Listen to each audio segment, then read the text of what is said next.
नमस्कार दोस्तों। आज की क्लास में हम देखेंगे यूपीपी में पूछे गए कुछ क्वेश्चनों को। तो देखिएगा पहले क्वेश्चन में क्या पूछा जा रहा है। इसमें पूछा जा रहा है कि यदि किसी संख्या का घन किया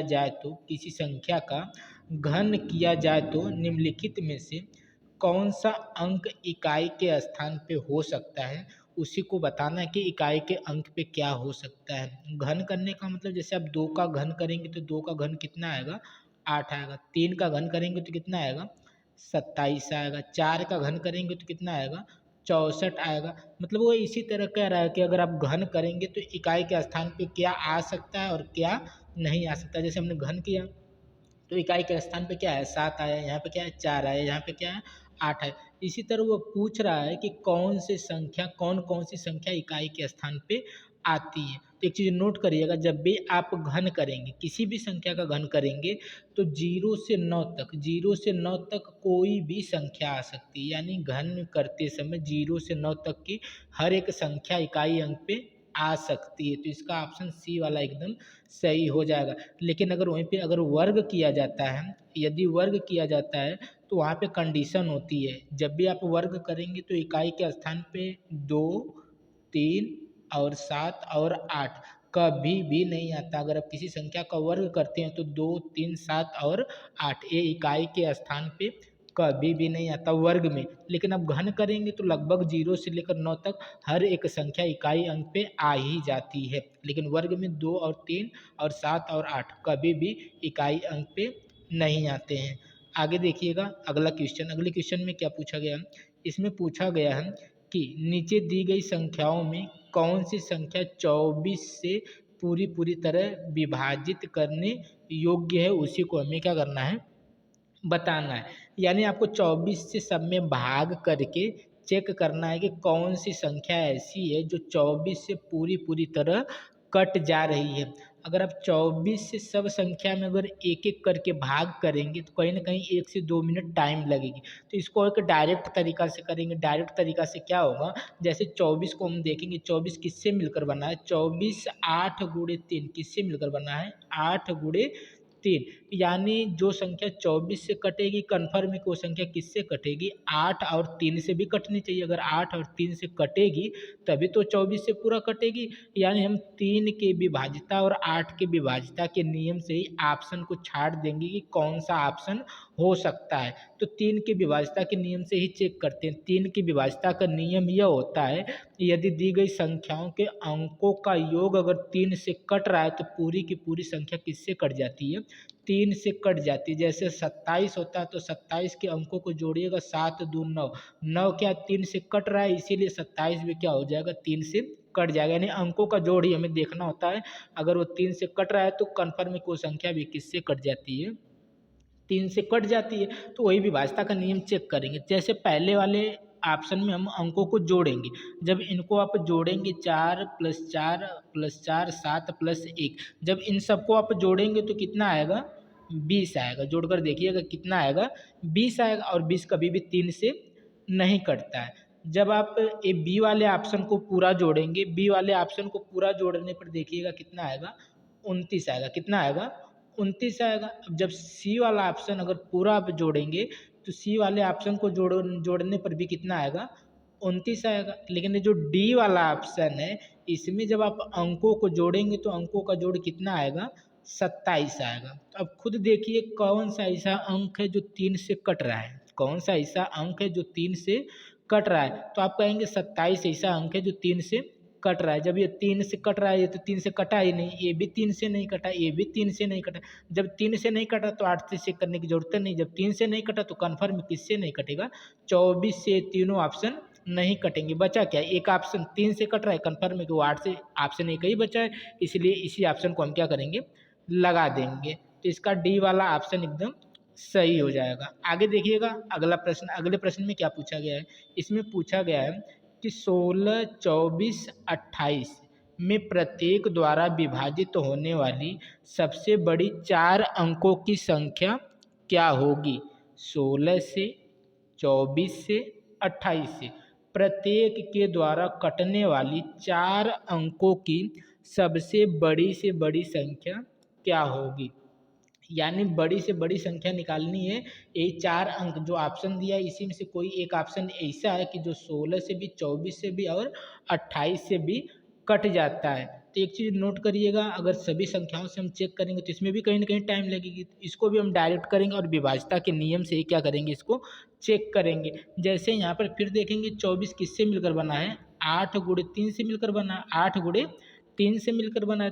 तो अब 3 के विभाज्यता से हम क्या करेंगे, इसको चेक करेंगे। 3 के विभाज्यता से अगर आप चेक करेंगे तो यहाँ पर देखिएगा 9 प्लस 9 करेंगे तो 9 9 कितना होगा, 18 होगा। 18 और 1 करेंगे तो कितना होगा, 19। 19 4 कितना होता है, 23। कितना होता है, 23 होता है। और 23 कभी भी 3 से नहीं कटता, तो पहला वाला ऑप्शन तो कट गया, पहला वाला ऑप्शन हो नहीं सकता। अब दूसरे वाले ऑप्शन को जोड़ते हैं। दूसरे वाले ऑप्शन को जोड़ेंगे तो देखिएगा कितना आएगा। जैसे 6 4 जोड़ेंगे तो कितना होगा, 10 होगा। 10 और 9 करेंगे तो 19 होगा। 19 और 7 करेंगे तो कितना होगा, 26 होगा। और 26 भी कभी भी 3 से नहीं कटता है, तो यानी बी वाला ऑप्शन भी हमारा एकदम नहीं होगा। तो बी वाला ऑप्शन भी हमने छाट दिया। अब इस वाले ऑप्शन को जोड़ते हैं, तो यहाँ पर जोड़िएगा।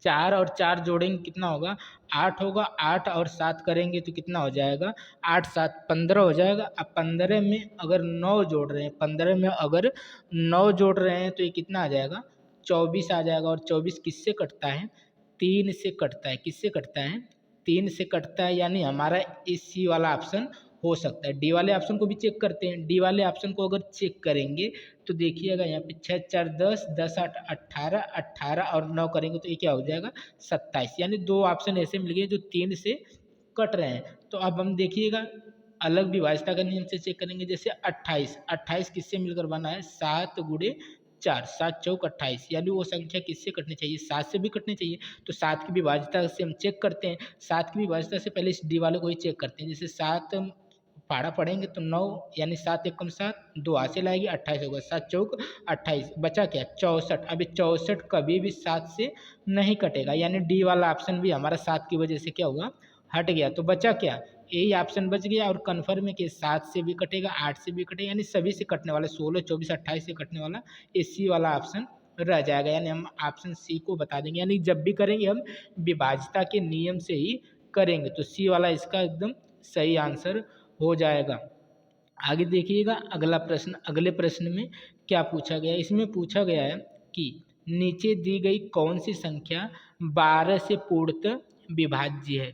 अब आपके पास एक काम है कि 12 से पारी पारा क्या करें, सब में भाग देंगे देंगे और जो कट जाएगा वही क्या हो जाएगा, हमारा आंसर हो जाएगा। लेकिन हम सब में भाग देंगे तो इसमें भी कहीं ना कहीं टाइम लगेगी। तो इसे भी हम क्या करेंगे, विभाज्यता के नियम से ही करेंगे। तो 12 देखिएगा किससे मिलकर बना है, 4 गुणे 3, यानी 4 3 बार 4 और 3 से मिलकर बना है। यानी जो ऑप्शन होगा वो 4 और 3 से क्या होना चाहिए, कटना चाहिए। तो हम 3 की विभाज्यता से इसको भी क्या करेंगे, चेक करेंगे। जब इनको देखिए पहले वाले को जब जोड़ेंगे तो इनका जोड़ कितना आएगा, 20 आएगा। जोड़कर देखिएगा इनका जोड़ कितना आएगा, 20 आएगा। देखिए 4 4 8 4 12, अब 12 और 8 20। और 20 कभी भी 3 से नहीं कटता, मतलब पहला वाला ऑप्शन हमारा एकदम नहीं होगा। अब दूसरे वाले ऑप्शन को जोड़िएगा।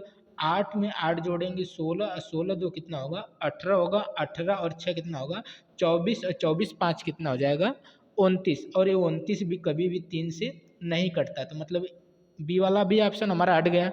अब इसको जोड़ते हैं। अब क्या करेंगे, इसको जोड़ते हैं। जब इसको जोड़ेंगे तो इसका जोड़ भी कितना आएगा, जोड़कर देखिए कितना आएगा, इसका जोड़ भी 29 आएगा। तो ये भी 3 से नहीं कटता है। तो ये लास्ट वाला जो डी वाला ऑप्शन है, इसको अब जब जोड़ेंगे तो इसका जोड़ कितना आ जाएगा, 24 आ जाएगा। और 24 किससे कटता है, 3 से कटता है। जब एक ही ऑप्शन बचा और ये 3 से कट रहा है तो कन्फर्म है कि हमारा ऑप्शन यही है जो 12 से पूरा पूरा कट जाएगा। यानी विभाज्यता के नियम से हम जल्दी से इस क्वेश्चन को लगा सकते हैं। यानी डी वाला ऑप्शन इसका एकदम सही हो जाएगा। आगे देखिएगा अगला क्वेश्चन। अगले क्वेश्चन में क्या पूछा गया था, इसमें पूछा गया था कि ये देखिए 2018 के मॉर्निंग शिफ्ट में 26/10/2018 के मॉर्निंग शिफ्ट में पूछा गया ही क्वेश्चन यूपीपी में। तो इसमें पूछा क्या गया है, 150 225 और 375 का मस ज्ञात कीजिए। मस एक ज्ञात करने का सिंपल यानी बेसिक तरीका, लेकिन उस बेसिक तरीका से नहीं करेंगे। बेसिक तरीका लोग क्या करते हैं, 150 लिख लेंगे, 225 लिख लेंगे और क्या लिख लेंगे, 75 और इसको ऐसे काटना स्टार्ट कर देंगे। तो ये तरीका हम एकदम नहीं लगाएंगे, ये वाला तरीका क्या हम एकदम नहीं लगाएंगे। इसको जब भी लगाएंगे एक डायरेक्ट तरीके से लगाएंगे। डायरेक्ट तरीका क्या होगा, किन्हीं भी दो संख्या, ऐसी दो संख्या लीजिए, जैसे 3 दिए ना, 150 दिया है, 225 दिया और कितना दिया है, 375 दिया है। तो ऐसी दो संख्या लेनी जिनके बीच का अंतर कम हो, जिनके बीच का अंतर क्या हो, कम हो, यानी जो दो पास पास वाली संख्या, उन्हीं संख्या को हमें लेना है। तो हम 150 ले लेते हैं और कितना ले लेते हैं, 225, क्योंकि ये नज़दीक की संख्या है, इनका अंतर भी कम आएगा। तो इनका अंतर देखिएगा कितना आ रहा है, इनका अंतर करेंगे तो 150 और 225 का अंतर करेंगे तो कितना आएगा, 75 आएगा। 75 आएगा, बस 75 से चेक करना है क्या ये 150, 225 और 375 सबको काट रहा है। अगर ये सबको काट देगा तो ये हमारा क्या हो जाएगा, आंसर हो जाएगा। तो 75 150 को भी काट देगा, 225 को भी काट देता है और 75 375 को भी काट देता है। तो इसलिए हमारा ऑप्शन क्या हो जाएगा, 75 ही सही हो जाएगा। इसलिए आंसर हम क्या कर देंगे, 75 ही सही कर देंगे। तो ये मसा एक जल्दी से यानी डायरेक्ट लगाने का तरीका। अगर ये 75 से नहीं कटता तो इसका हम आधा करते, आधा करते तो दशमलव में जाती, मतलब जो चीज़ें आधा भी नहीं होती तब भी वही क्या हो जाता, हमारा आंसर हो जाता। तो इसका 75 क्या हो जाएगा, एकदम आंसर हो जाएगा। तो आज के यही 5 महत्वपूर्ण क्वेश्चन थे जो कि लास्ट ईयर पूछे गए ही क्वेश्चन हैं। तो अगली वीडियो जो भी आएगी ये लास्ट ईयर पे आधारित ही आएगी। इसलिए वीडियो को आप क्या करिएगा, लाइक भी कर दीजिएगा, शेयर भी कर दीजिएगा और वीडियो का नोटिफिकेशन पाने के लिए वीडियो को लाइक, शेयर एंड सब्सक्राइब करके बेल आइकन भी दबा दीजिएगा। मिलते हैं अगले वीडियो में, तब तक के लिए धन्यवाद।